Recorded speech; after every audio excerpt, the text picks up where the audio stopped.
அப்பாவுடைய அன்பை நீங்க சாதாரணமா இடம் போட்டுற முடியாது. ஜஸ்ட் லைக் தட் அப்பாவுடைய அன்பெல்லாம் கொண்டு போக முடியாது. அவருடைய அன்புக்கு என்ன இல்ல, ஈடு அளவே இல்ல.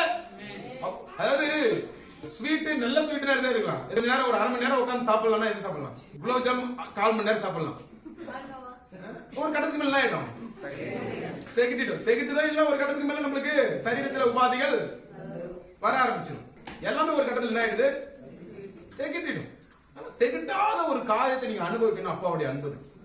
நீங்க எந்த தருணத்துல எந்த சூழ்நிலை நின்றாலும் அவருடைய அன்பு தெகிட்டாது. உங்க கண்ணுல இருந்து ஒரு தண்ணி வந்துகிட்டே இருக்கும். அதுதான் அப்பாவுடைய அன்பு, அதுதான் அப்பாவுடைய பிரசன்னம், அதுதான் அப்பாவுடைய மகிமை. ஐயா, காயப்பட்ட மனுஷனுக்கு தான் ஐயா தெரியும் அந்த ஆறுதல் என்னன்னு தெரியும். வேதனைப்படுறவனுக்கு தான் தெரியும். சும்மா உட்காந்துட்டு நையாண்டி கதை பேசுறவங்க தெரியாது. தேவனுடைய அன்பு காயப்பட்ட மனுஷனை தான் வேகமாய் ஆற்றும். காயப்பட்ட மனுஷனுக்கு தான் அந்த உணர்வு தெரியும்.